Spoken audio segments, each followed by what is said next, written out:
ஸ்டாலின் அவர்களும் அவருடைய கோஹார்ட்ஸ் சிலுவண்டிகள் திமுகவின் அடிமைகள், இந்த மதிமுக, விடுதலை சிறுத்தை, கம்யூனிஸ்ட், இவங்கெல்லாம் என்ன பண்ணீங்க?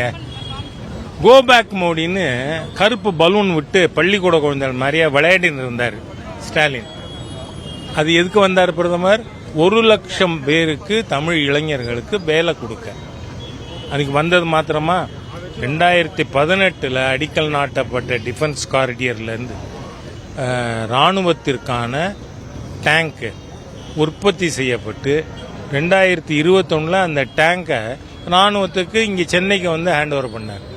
இவர் என்ன சொல்றார்? வர்றதெல்லாம் தேர்தலுக்கு வராருன்னு. அப்போ தேர்தலாக இருந்தது, தேர்தலுக்கு வந்தாரா? இல்லை. ஒன்று டிஃபென்ஸ் காரிடியருக்கு ஃபவுண்டேஷன், 2வது தரம் வரும்பொழுது அந்த டேங்கை இராணுவத்திடம் ஒப்படைக்க. ஆக இந்த மாதிரி தமிழகத்துக்குன்னு பிரத்யேகமான திட்டம் பல வந்திருக்கு. இப்போ ரீசெண்டாக சொல்கிறேன்னா தூத்துக்குடிக்கு வந்தார் மாண்புமிகு பிரதமர். அப்போது அங்கே ராக்கெட்டு ஏவுகணை தளம் அதுக்கு அடிக்கல் நாட்டப்பட்டிருக்கு. அது தமிழகத்துக்கான பிரத்யேகமான திட்டம் இல்லையா?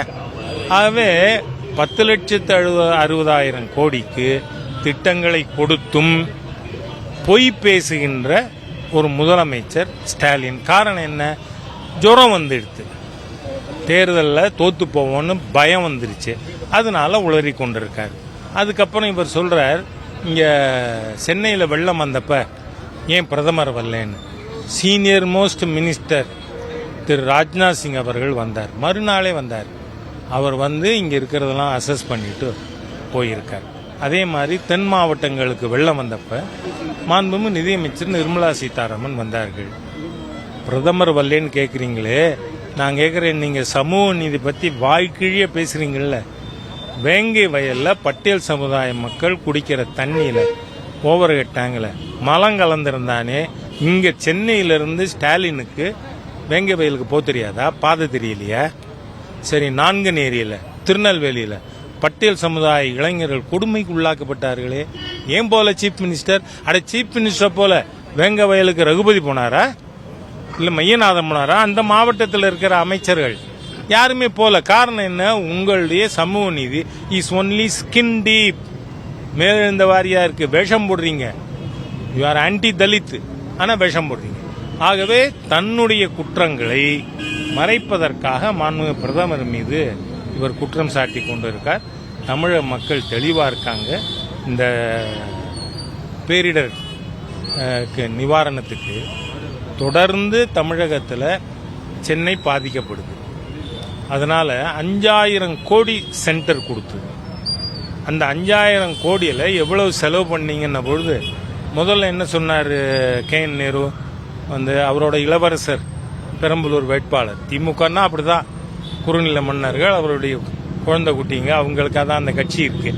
அவர் என்ன சொன்னார்? இன்னொரு முழு பணம் செலவு பண்ணிட்டேனார். ஆனால் 48 மணி நேரத்தில் சொல்றாரு, இல்லை 40% செலவு. நீங்கள் 60% ஊழல் பண்ணுற கட்சின்னு எங்களுக்கு தெரியும், கணக்கு கொடுங்க. மத்திய நிதியமைச்சர் கேட்டுக்கொண்டே இருக்கார். சரி, இந்த இதுக்கு வர்றதுக்கு புயல் வெள்ளம் வர்றதுக்கு முன்னாடி பேரிடர் மேலாண்மை ஃபண்டிலிருந்து 950 கோடி ரூபா முன்னாடியே கையில் வச்சுக்கோ, எப்போ வெள்ளமோ மழையோ வந்ததுன்னா பயன்படுத்திக்கோன்னு கொடுத்த அந்த ஃபண்டை நீங்கள் எல்லாத்தையும் உங்கள் குடியாத்தம் குமரனா, முன்னெல்லாம் குடிகாத்த குமரனை பற்றி பேசினோம், இப்போ குடியாத்தம் குமரனை பற்றி பேச வேண்டியிருக்கு. அந்த ஆள் சொல்கிறார் தூரமுருகன் 60,000 கோடி கொள்ளையடிச்சிருக்காருன்னு. நான் சொல்லலை. வழக்கு போட்டால் குடியாத்தம் குமரன் மேலே போடணும். அதை நீங்கள் இன்வெஸ்டிகேட் பண்ணணுமா வேண்டாமா? ஒரு எம்பிக்கு சொல்கிறாங்க 65,000 கோடி இருக்கும்னு சோஷியல் மீடியாவில். எனக்கு தெரியாது, தெரிஞ்சதுன்னா நான் பழிச்சுன்னு சொல்லிடுவேன். அதனால் இந்த மாதிரி ஊழல் பெற்று ஒரு மினிஸ்டர் ஜெயிலில், பொன்முடி பெயிலில், அந்த மாதிரி இருக்கிற ஒரு வெக்கங்கெட்ட கட்சி பிரதமர் பற்றி பேச வேண்டாம், நிறுத்திக்குங்க. இல்லை தகுந்த பதிலடி பிஜேபியில் ஒரு தொண்டனும் கொடுப்பான்னு சொல்லிக்கிறேன்.